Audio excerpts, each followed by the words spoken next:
Halo pemirsa dimanapun Anda berada, kembali lagi bersama saya Patricia Andreas dalam program yang akan membahas berbagai inspirasi dan juga motivasi dengan berbagai narasumber pembicara yang handal dan kompeten. Inilah Inspirakes, inspirasi tanpa batas. 30 menit ke depan kita akan membahas banyak sekali inspirasi dan juga motivasi yang sangat bermanfaat untuk kita semuanya.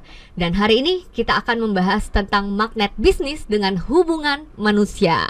Dan kebetulan sudah ada nih pembicara yang hebat dan beliau merupakan networkpreneur dan juga inspirator. Wow, luar biasa. Inilah dia, Coach Jimmy, atau biasa disebut dengan Coach Jimmy ya. Coach Jimmy aja. Hai Coach Jimmy. Hai Petri. Apa kabar? Baik.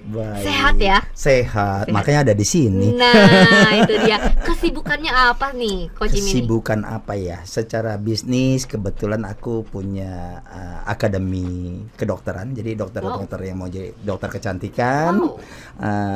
Ada juga klinik kecantikan. Kebetulan aku juga sebagai CEO di The Highland Park Resort Hotel Bogor. Sudah berapa lama nih dengan bisnis itu?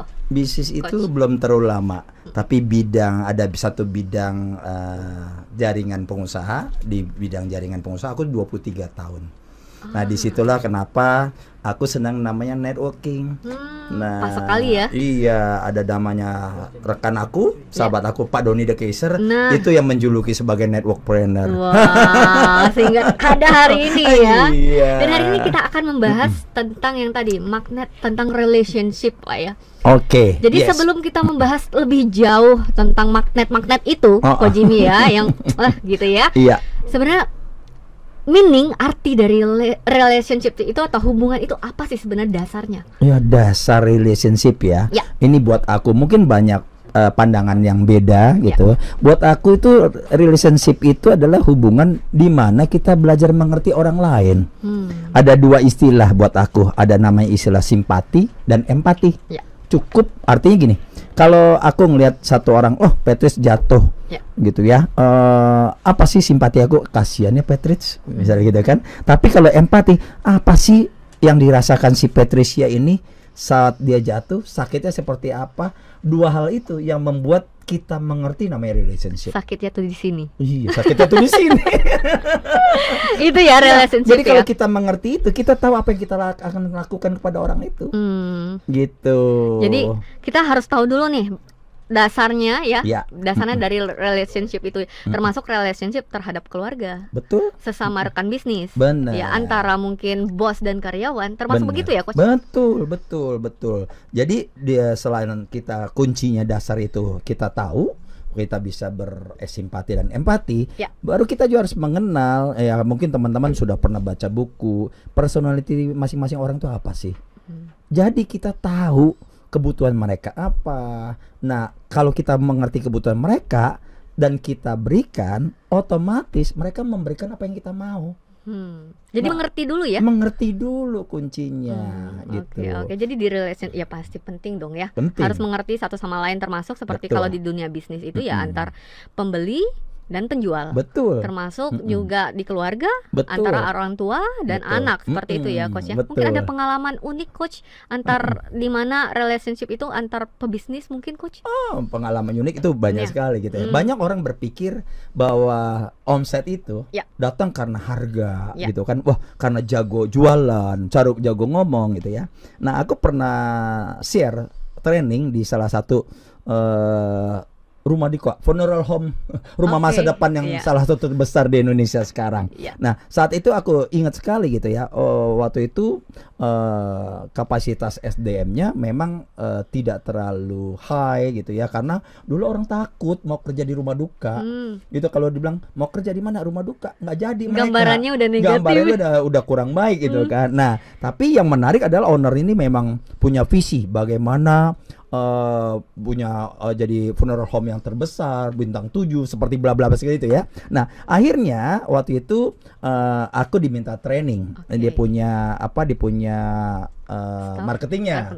Nah, yang aku ajarkan bukan bagaimana cara sales, cara bicara, tapi bagaimana mengerti orang lain dengan mengerti personality masing-masing klien, keluarga duka yang datang. Nah akhirnya kita training gitu aja, bagaimana mengerti dia sama istrinya gimana. Oh ternyata mungkin teman-teman ada yang mengerti ya, Patricia ada yang mengerti kan, ada yang kolerik, sanguin, flekmatis, melankoli gitu kan. Ternyata ada salah satu marketing itu dia cuma nanya kak, waktu itu dia manggil kakak gitu. Saya kenapa sama istri saya diem-dieman, ternyata dua-duanya flekmatis sama-sama. Sama-sama tidak punya goals, sama-sama tidak punya inisiatif gitu kan. Jadi dia bilang dia di rumah sama istrinya diem-dieman gitu loh. Terus bagaimana untuk membooster itu? Nah akhirnya kita training, kita berikan input, kita sharing bahwa kita tidak bisa jadi orang lain, Patricia. Betul. Jadi Patricia ya Patricia, aku adalah aku gitu. Nah, be yourself. Tapi bagaimana kita fokus dengan kekuatan kita, kelemahan kita dikikis. Nah, apa sih kelebihan flekmatis? Dia damai. Kalau orang komplain, itu majukan dia. Paling santai ya. Ya, tetapi ada kelemahannya, dia sudah tidak suka punya goal, nggak punya goals. Jadi kalau ada sesuatu yang di depan, udahlah mengalir aja. Yang aman-aman aja. Yang aman-aman aja. Udah cukup seperti ini. Gitu kan. Akhirnya kita arahkan. Coba kita punya goals. Goals yang sedikit-sedikit, yang dalam satu kapasitas bisa terukur yang dia lakukan. Tapi gitu ya. Dengan personality seperti itu berarti daya juangnya yang memang mesti dilengkapi kurang istilahnya. Nah kita latih mereka kan. Nah itulah perlunya input dari pihak ketiga, sehingga butuhnya hubungan itu hubungan itu. Akhirnya setelah dia mengerti itu, dia fokus ada goals gitu ya, kekuatannya yang damai itu tetap. Wah dia senang banget. Pas waktu hari berikutnya dia sudah ketemu, dia sama istrinya beda loh. Dia bilang gitu kan. Nah yang menarik adalah gara-gara hubungan dia dengan istrinya beda, dia jual, mohon maaf, peti jenazah yang biasa 3 mili jadi 6 mili. Wow. Jadi sangat berdampak sekali. Gitu loh. Ini pembukaan kita yang luar biasa, sangat seru sekali Ko Jimmy. Tapi kita harus rehat sejenak ya. Kita nanti masih banyak mengulik-ngulik lagi tentang relationship tuh ya. Oke, untuk itu pemirsa Sinpo TV dimanapun Anda berada, tetaplah bersama kami di Inspirakes, inspirasi tanpa batas.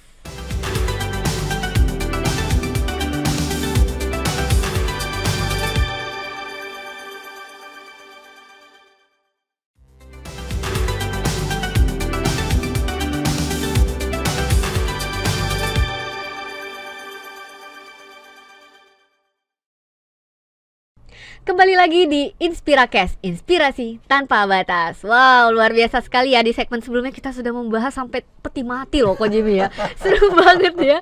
Nah, masih sangat berhubungan dengan yang namanya relationship. Apakah relationship itu juga atau hubungan itu juga berpengaruh dalam organisasi? Oh, pengaruh banget.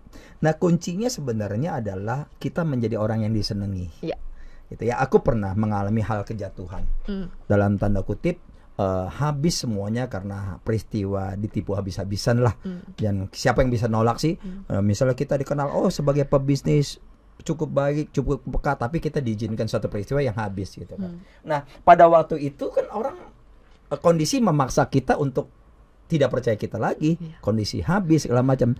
Tapi di situ justru kita tahu mana benar-benar teman, mana yang tidak. Nah relationship itu menentukan.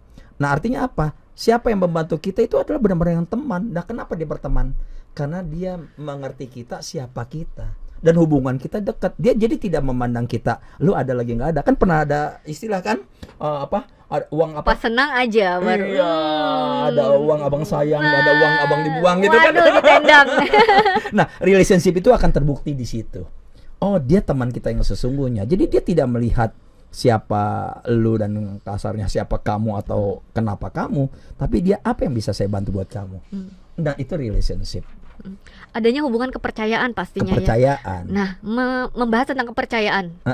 Mungkin segelintir orang, mungkin pemirsa di rumah juga mungkin mengalami ya Coach. dimana berbisnis ini pasti punya partner kerja. Betul. Pasti harus membangun hubungan antar teman, mungkin juga relationship-nya berdasarkan mungkin ini perusahaan keluarga atau apa, atau bahkan mungkin sesama teman. Nah, bagaimana jika misalnya kayak tadi dari Ko Jimmy juga merasakan pernah sempat di titik sampai drop hingga jatuh banget karena relationship dikhianati sama teman tuh, sesama partner. Bagaimana nih kita untuk bisa kembali bangkit lagi, untuk bisa percaya kembali sama orang gitu, untuk udahlah, kayaknya kan kebanyakan orang udahlah males deh berbisnis sama orang lain, mending aku sendiri aja deh, udah nggak percaya. Bagaimana Coach? Nah, itu sebenarnya kuncinya. Kalau orang yang bohongin kita, nipu kita, kan kita nggak bisa mencegahnya. Lu jangan bohongin aku dong, betul nggak? Ya kan. Nah, sedangkan kita orang yang menjaga relationship. Kunci relationship itu kenapa orang tetap percaya kita adalah integritas. Bisa dipercaya. Artinya gini, dari hal yang kecil dah, Patrice, misalnya gini, aku punya konsep dari dulu. Kalau kita janjian sama Patrice jam 10, aku jam 9 pasti sudah tiba di tempat. Nah, setiap aku ketemu seperti itu, ada satu pengusaha, aku ingat sekali tuh, dia sampai stres ketemu aku. Jim, gue udah tahu lu siapa lu. Pokoknya kalau jam 10, lu jam 9 udah ada di situ. Dia buru-buru datang gitu ya. Bahkan ada beberapa orang yang tanda kutip, aku ingat sekali, aku punya kawan cukup oke, yang namanya dia tuan tanah gitu ya. Tapi dia respect gara-gara biasanya dia kalau bangun ya sesuka dia, karena orang yang butuh dia gitu ya. Tapi aku jaga relationship. Artinya apa? Aku punya integritas. Waktu aku janji jam 9, aku jam 8 udah di situ. Dan pernah aku nunggu gitu karena beliau biasa belum bangun gitu ya. Nah, tapi pada waktu dia ngelihat di situ aku sudah ada. Wah, maaf Pak Jimmy ya. Nah, gara-gara itu dia respect sekali. Respect sekali, dan dalam hal-hal bisnis dia akan lebih prepare ke kita, lebih nyaman dengan kita. Betul. Nah, itu yang pertama lah, integritas. Nah, kedua, kalau kita sudah dalam mengalami hal yang kurang baik dengan orang, itu kan masalahnya ada orang bilang gini, gua nggak percaya lagi sama orang. Nah, itu. Bener kan? Ya. Ada satu teman aku, teman baik banget. Jim, gua tuh nggak percaya sama orang lagi. Dia bilang gitu. Terus aku jawab, mohon maaf, kalau nggak mau percaya orang, mau percaya sama siapa? Sama nyet. Aku bilang gitu. Ini kita teman dekat gitu kan. Dia baru kaget. Iya ya, kita kan berhubungan dengan manusia. Masalahnya amigdala kita. Amigdala itu mungkin nanti suatu saat aku share gitu ya. Ini nyaman, di kita ada namanya amigdala. Amigdala itu dia tidak tahu mana benar dan salah. Yang dia tahu adalah nyaman tidak nyaman. Nah, pada waktu kita ditipu orang, dibohongin orang, kita apakah mau berputar di situ aja. Kalau bahasa itu ngendon di situ aja gitu kan, atau berkubang di situ aja. Nah, bagaimana supaya kita bisa bangkit lagi? Itu harus kalahkan amigdala itu. Nah, nggak bisa dilawan. Ya, kita tetap ketemu orang. Kita jangan berpikir bahwa semua orang tetap seperti itu. Masalahnya kita mau berkubang di situ dan kita nyaman di situ. Aku nggak percaya orang. Nah, diri kitanya yang harus itu punya menang. Makanya dalam satu, apa sih yang membedakan orang berhasil dan tidak berhasil dalam satu bisnis? Cuma satu. Bedanya orang yang berhasil bangun 1 kali lebih banyak daripada orang gagal. Mindsetnya itu ya? Mindsetnya itu. Artinya berarti semua orang berhasil itu pasti pernah punya kegagalan. Jadi kalau ada orang bilang, Jim, gua tuh selama usaha nggak pernah tuh gagal. Aku senyum-senyum, bentar lagi lu gagal. Karena sudah pasti, bukan disumpahin, udah pasti selama hidup itu pasti dia berhasil gara-gara dia pernah gagal. Tapi dia sanggup bangun 1 kali lebih banyak. Nah, itu yang membedakan Patrice. Karena itu pengalamannya ya. Karena pengalaman yang buruk bisa menjadi step ke depan untuk bisa lebih. Kita lebih perbaiki. Tapi kan bukan manusia yang ini kita tidak percaya, bukan berarti yang lain yang tidak dipercaya. Oke. Hubungan antara manusia. Betul, bisa nggak kita tetap punya integritas? Kita ini percaya. Pertanyaan selanjutnya, Coach. Jika kita sudah punya integritas, kita sudah mulai membangun kepercayaan dengan rekan-rekan yang lain, punya partner-partner besar yang lainnya, termasuk si partner yang pernah bahasanya mengkhianati kita, dan dia masuk ke ini ya, lingkaran kita kembali. Harus seperti apa sih kita menanggapinya, Coach? Kita harus kayaknya udah cukup deh sampai di sini, atau saya harus open, nggak apa-apa. Setiap manusia bisa berubah dan segala macam. Gimana menurut Aku belajar selama di bisnis jaringan ya. Aku kebetulan di bisnis jaringan pengusaha salah satu terbesar. Ada orang yang cuma bisa jual beli. Oke. Ada orang juga yang bisa hubungannya kayak saudara. Nah, berbisnis pun seperti itu. Ada yang bisa dekat kita memang kayak saudara. Ada yang, aduh kayaknya gue jual beli putus saja malu deh. Tapi ada satu juga gambaran, mungkin ini life learning kalau aku bilang dengan Pak Doni De Keyser itu. Life learning itu gini, gimana sikap dia? Dia udah menipu lu, apakah kita tetap musuhin dia? Atau awas lu ya gitu ya. Nah, itu memang tiap orang beda-beda. Tapi apa yang aku lakukan kalau Patricia nanya, mungkin beda ya, karena tiap orang kan punya pandangan yang sudah paling beda. Kalau buat aku, ya udah, kalau lu nipu itu urusan lu. Nanti yang balas bukan kita. Ada satu buku mengatakan pembalasan itu bukan hak kita. Pembalasan yang kuasa gitu, maha kuasa. Nah, berarti kalau seandainya pun aku ditipu, yang balas bukan aku. Tapi kalau aku ngebales, berarti aku mengambil haknya yang maha kuasa dong. Berarti aku yang jahat. Ya udah, aku tulus aja. Bahkan aku pernah ketemu loh satu kontraktor yang nipu aku waktu aku ban bangunan dulu. Aku ketemu, aku salamin. Dia yang gak enak sendiri, dia melengos. Jadi kayak gak enakan ya, wah. Ya buat aku ya udah, mau apa? Tergantung di kita kembali ya. Bener. Biarkan saja orang seperti itu, tapi kita secara personal jangan sampai seperti itu. Benar, Coach, nanti kita lanjutkan lagi ya. Untuk itu kita harus rehat sejenak, Coach. Pemirsa yang ada di rumah, tetaplah bersama kami di Inspiracast, inspirasi tanpa batas.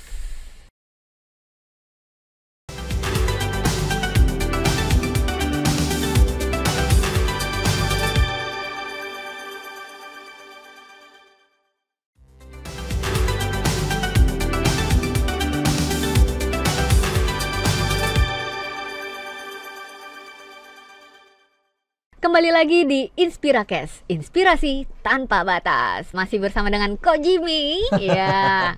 Dari hari ini kita membahas tentang magnet dari hubungan ya di bisnis tentunya ya.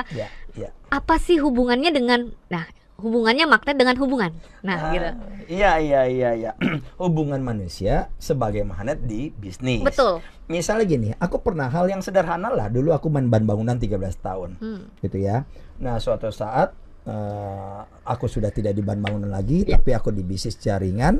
Nah, ketemu satu orang, satu direktur, nggak taunya dia kenal daripada grup aku gitu, dari teman ke teman, namanya jaringan kan, network builder gitu. Nah, suatu saat dia bilang, teman aku ini ketemu si direktur ini, dia bilang, oh lu kenal yang namanya Jimmy, dia bilang gitu kan. Oh iya kenal. Wah, memang orang itu gua udah sumpahin udah lama. Waduh. Aku kaget, ini negatif apa ngomong sumpahin kan? Maksudnya apa ya? Oh ternyata dia bilang apa? Memang orang itu gue sumpahin sukses. Dia ngomong ke temen aku loh. Dia cerita, maksudnya apa lagi? Kenapa dia sumpahin aku sukses? Karena ternyata dia bilang, karena dia waktu di bahan bangunan, orang belanja 1.000 rupiah dengan orang belanja 10 juta rupiah, dia perlakukan sama. Istimewa. Aku tidak tahu itu yang aku lakukan, tapi aku tidak mengerti namanya efek atau dampaknya. Oh ternyata orang seneng karena dia diperlakukan istimewa meskipun dia cuma belanja 1.000 rupiah. Bahkan yang tanda kutip yang agak kurang normalnya, aku toko bahan bangunan, encim itu nyari Bodrex di aku, obat sakit kepala, dan aku bilang ada. Serba ada ya tokonya. Serba ada. Karena itu memberikan service excellent itu ya. Karena dia dilayani. Kebutuhannya ya mungkin dia udah pikun juga orang sakit kepala itu toko bangunan gitu kan. Tapi aku nggak bilang nggak ada. Oke, Cim tunggu sebentar ya. Mungkin aku belinya suruh anak buah di Maret, aku beli kasih dia. Tapi gara-gara itu hal yang sepele, itu kan relationship. Hubungan semua. Nah orang kadang-kadang nggak berpikir efek domino daripada relationship. Dia cuma beli Bodrex, akhirnya beli amplas yang kecil, tapi akhirnya satu rumah dia bangun ke kita semua. Karena mungkin, sudah percaya. Mungkin dia anak cucunya dia bilang, lu lain kali beli di situ satu rumah gara-gara cuma beli Bodrex. Itu relationship. Hal kecil tapi bisa membuat dampak yang sangat besar ya. Jadi sebenarnya kunci dari relationship itu sendiri apa sih sebenarnya? Mengerti orang lain dan kebutuhannya. Dan kita bisa kasih kebutuhan itu, dia akan kasih yang tadi apa yang dia tetap mau. Ya. Kita mengerti apa yang dibutuhkan. Betul. Dan kita juga bersedia untuk. Benar. Dan di luar itu kita juga mesti mengerti personality orang itu apa. Misalnya, kalau mau dibahas kita nggak cukup. Ya kan, koleris misalnya, dia kan jiwa pemimpin. Waktu dia ngomong, lihat tuh korban bangunan lu jelek atau akademi lu nggak bagus, terus kita maunya apa? Nolak kan? Nah orang kayak gitu nggak bisa ditolak. Sanggup gak kita menyetujui? Nanti dibahas di sesi berikutnya. Boleh nih di episode berikutnya ya. Betul. Nah apa yang kita lakukan secara normal? Kita ngelawan, nggak berontak bisa berontak. Nah berarti kan kita tidak mengerti kebutuhan dia. Dia harus dianggap benar. Nah ini jadi berlawanan gitu loh. Banyak orang. Nah itu nanti kita bahas di ilmu people skill. Luar biasa manusia tuh. Nah bagaimana pada waktu dia bilang dia benar, dia menyatakan diri benar dan kita iyain, itu nggak gampang. Jadi orang-orang misal ketemu koleris, bagaimana ya kita setujui, bagaimana kita ajak orang seperti ibu itu seperti ini loh. Oh dia senang karena dia dianggap kelasnya di situ. Misalnya orang yang klinik kecantikan, aku di klinik kecantikan gitu kan, Bu, orang sekelas ibu itu rawatnya ini loh. Biasa orang sekelas itu suka rawat itu, dia senang. Oh iya, karena dia senang di sekelas. Disesuaikan dengan kelasnya. Oh dia harus di kelas yang beda. Nah misal orang melankoli, kita harus ketemu juga. Dia detail, dia nggak bisa diajak, Bu, udah di sana rame-rame enak. Di klinik aku rame nggak dijawab sama dia. Tapi kalau Bu, Ibu kalau detail seperti ini, Ibu dapat ini, fungsi di klinik ini ada ini detail. Detail, dia melamun dulu. Biasa orang kayak gitu nggak gampang bereaction kan. Nah, kita iyain, kita tungguin dia respon dia. Nah, apalagi misalnya orang sanguin, jangan yang ribet-ribet. Bu, di klinik aku musiknya banyak. Ibu tenanglah, rapi, happy. Udah jangan bikin yang rame-rame, dia simple dia datang. Atau orang flegmatis tinggal digiring aja. Bu, nanti bareng ya sama saya. Itu kan bagaimana kita mengerti personality dia, kita mengerti kebutuhan dia, itu terjadi relationship. Berarti kita harus tahu teori tentang personality? Bener, harus tahu banget. Dan langsung belajar banget. Masalahnya langsung belajar sama Kojimi kayaknya nih. Yang menarik adalah orang tertarik sama dirinya sendiri, tidak mau tidak tertarik untuk belajar tentang orang lain. Itu yang membuat dia kesulitan. Karena orang lain tertarik diri sendiri, Petrus tertarik dengan diri sendiri. Aku diri sendiri. Lah, makanya kalau ketemu berdebat. Sedangkan di dunia kepemimpinan berdebat itu tidak disarankan. Tapi kenapa tidak menghasilkan sesuatu? Ngapain gitu loh. Tapi kalau dia tertarik berdiri sendiri, kita kasih egonya. Nah akhirnya apa yang aku mau, Petis ngasih gak? Udah dikasih. Sesimpel itu. Jadi banyak orang suka berpikir bisnisnya itu omset gimana yang gede. Wah, cara pinter jualan, cara ini ngomong. Bukan, dia nyaman sama kita. Gitu, Patrice. Itu ilmu yang dalam itu. Tidak ada di bahasanya, tidak ada yang di sekolah lah gitu. Tidak ada sekolah, ada betul. Tapi ada di akademinya Kojimi deh. Boleh. Jadi promosi dong. Kojimi, boleh berikan 3 tips untuk pemirsa di rumah bagaimana kita menjalin magnet ya hubungan bisnis itu, khususnya mungkin para pemirsa di rumah sebagai pebisnis muda yang lagi jiwa-jiwanya semangat banget nih untuk membangun bisnis agar relations antar partner, mungkin antar konsumennya, dan ini bisa terjalin dengan baik. 3 tips, silakan. 3 tips. Yang pertama, jadikan orang istimewa. Oke, jadikan orang istimewa ya. Ya, karena jangan menjadikan dia istimewa itu satu hal yang sudah point value. Yang kedua, mengerti kebutuhannya. Mengerti kebutuhannya, termasuk seperti tadi tuh. Ibu-ibunya butuh obat, walaupun tidak ini tetap ya. Iya, itu secara fisik. Tapi kalau kebutuhan secara spiritualnya, secara dalamnya, dia butuh dihargai, hargai dia. Butuh pujian, diberikan pujian. Berikan pujian. Nah, yang ketiga bukan hanya mengerti sih, ya berikan. Lakukan. Kalau kita memberikan apa yang mereka mau, niscaya, niscaya bahasa apa tuh? Tentunya mereka akan kembali memberikan apa yang kita mau. Magnetnya pun akhirnya menyatu ya, mendekat ya, bukan bertolak belakang. Betul. Dan otomatis kita akan menjadi orang yang disukai orang. Wah, 3 tips luar biasa. Boleh sekali lagi saya dengarkan quotes of the day-nya untuk pemirsa di rumah biar para pemirsa tuh semakin terinspirasi dengan inspirator kita. Oke, aku gabung aja. Teman-teman, satu hal. Jadikan orang lain istimewa, mengerti kebutuhan, dan berikan mereka apa yang mereka inginkan. Wow, luar biasa sekali, Kojimi. Sangat menginspirasi dan saya terbawa magnetnya ya, untuk semakin relationship ini dengan keluarga, dengan ini partner dan semuanya semakin lebih dekat dan harus service excellent ya. Thank you, terima kasih Ko Jimmy udah hadir di sini. Mungkin di next episode kita boleh berjumpa lagi. Siap. Kita akan bahas tentang hal lainnya yang pastinya yang seperti tadi sudah di spill-kan ya. Terima kasih Ko Jimmy ya. Terima kasih Petri. Demikianlah program Inspiracast, inspirasi tanpa batas. Selalu saksikan program ini Inspiracast. Saya Patricia Andreas pamit undur diri. Sampai jumpa dan salam inspirasi.